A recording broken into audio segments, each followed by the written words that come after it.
Hi, my name's Phil. I like talking about politics, and in this video, I'd like to discuss how the earth-shattering results in North Shropshire this week might give us some insight into Brexit, and in particular the campaign to get people wanting to reverse at least the most damaging elements of it. But first, if you'd like to be notified of daily news and politics, please subscribe to the channel and click the bell notification icon. So I'm going to start off with this tweet, which has aged, as they say, like fine milk. Someone was pointing out that the very far from local Conservative candidate, Dr. Neil Shastri Hurst, had confused two different areas in a way that presumably someone with local knowledge would not have done. He didn't even know which county he was supposed to be campaigning in. He didn't even know which county he was in.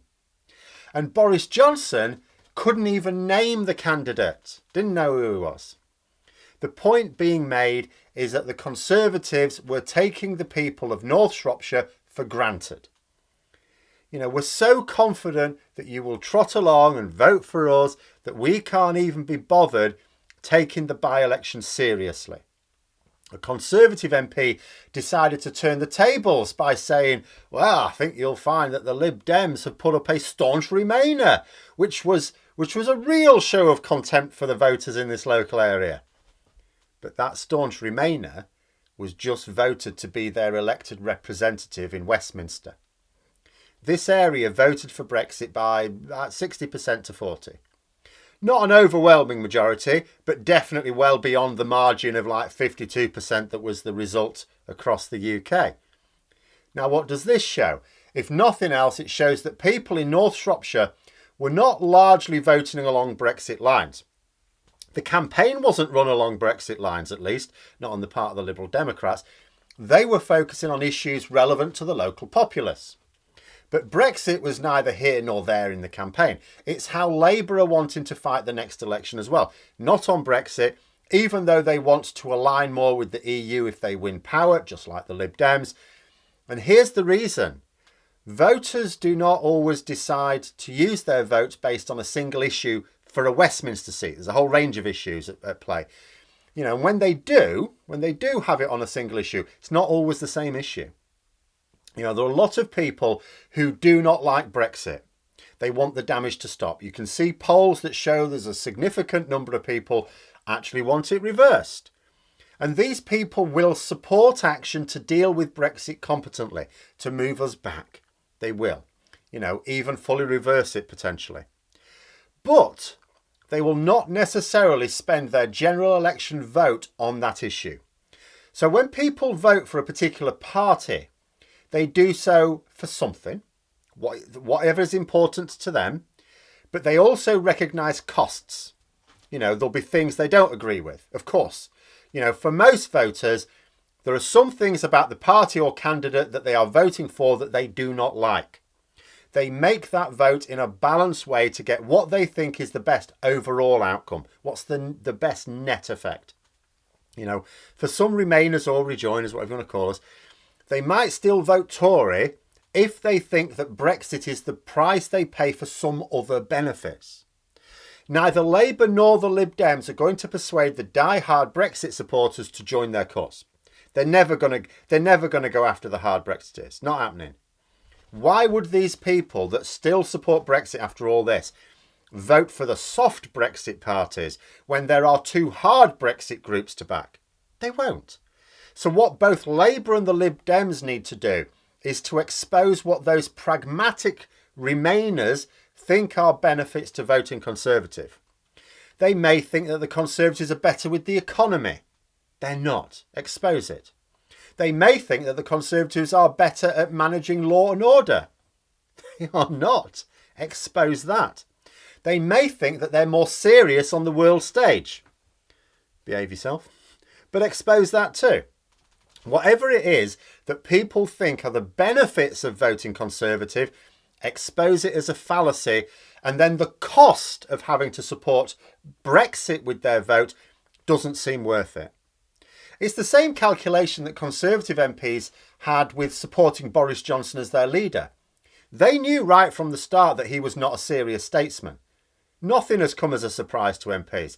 They knew he had no interest in governing, only being head of government. They knew he would be riven with scandals, because he already had been. They knew all of this. They accepted it as a cost built into the benefits of winning votes. He could win elections when no other option could. So they factored in the scandals into the cost. Now that he's an electoral liability, they will not see the price he comes with as being worth it. That's not the same thing as them sharpening their knives immediately, by the way. We can talk more about that later. But the same benefit drawback calculation takes place in the minds of voters as well. At least the ones who think about their votes. There are many ones who trot along and will always vote the same way. But for the ones who think about their votes, you know, the swing voters, we may say, which are the ones that swing elections, hence the term. But beyond party political campaigns, the mood on Brexit is changing. James O'Brien did a good piece on the idea of the Brexit blindfold being taken off. I'll post a link below for those who haven't heard it. It's worth a listen. Now, if he's right, then the glamour of Brexit is no longer a cover for all the ills. And for evidence that this is starting to happen, I present Exhibit A. Another clip I'll link below, much shorter one from a recent Question Time. I don't know exactly when. It was when it was in Stoke. They voted for Brexit by a much larger margin than in North Shropshire. Stoke was a proper Brexit town, 70%.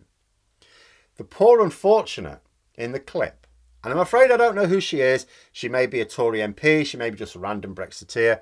She tried to use the Brexit button. You know, as soon as she used the word Brexit, her face lit up. Watch it. Her face lights up. Basking in the radiance of the appreciation of this highly Brexit voting audience. She said lots of people here voted for Brexit. Yes, adore me, adore me. Yes, they did. And we know from a few weeks ago that the BBC always insist on a majority of the Question Time audience, no matter where it's held, being Brexit voters because reasons, I forget what. She tried to talk about the benefits of Brexit. Not a murmur from the audience. No applause. No comments of support. No right on. Just silence. And just to demonstrate what happens when a panellist says something that the audience do approve of, I'll link a third reference to Labour's Lisa Nandy on Question Time. I think that might have been this week.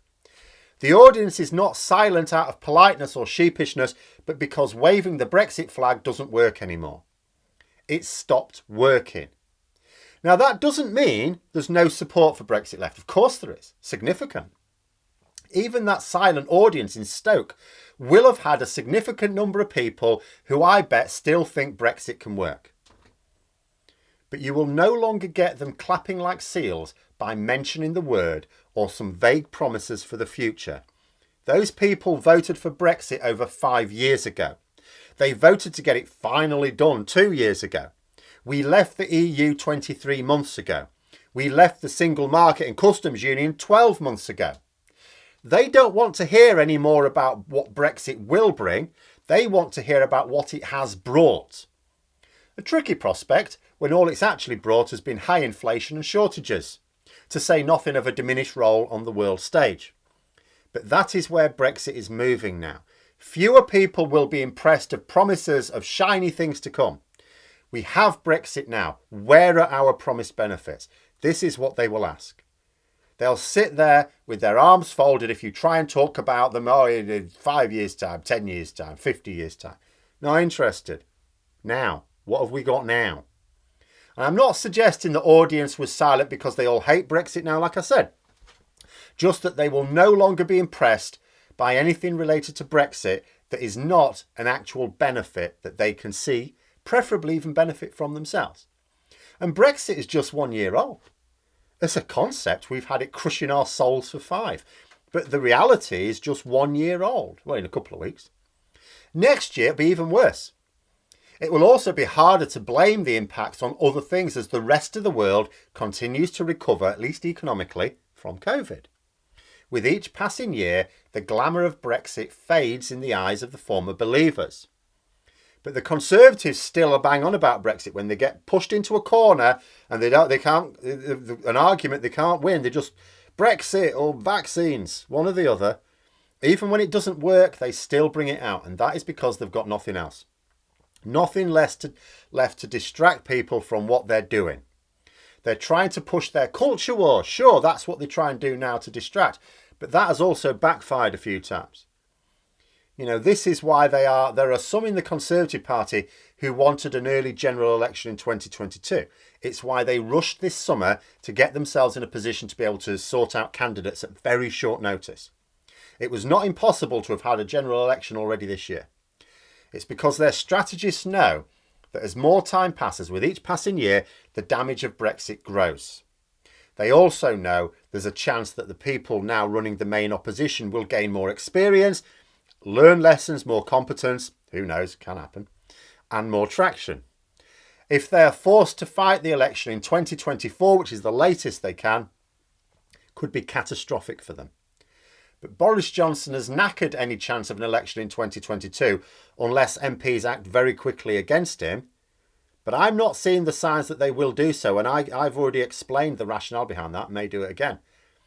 So just think how much the public mood will change on Brexit in 2022 when you consider how much it's already changed in 2021, then in 2023. You know, if we are patient and if we nudge people, instead of trying to haul them along to full rejoin as if it can be achieved quickly, we nudge on how bad divergence has been and therefore how much better it will instantly get with closer alignment. Closer alignment. That's what Labour are promising at the moment. Without much detail, we get closer alignment. Then, well, we need to join the single market and the customs union. Nothing scary about those, especially as the public mood continues to turn away from Brexit.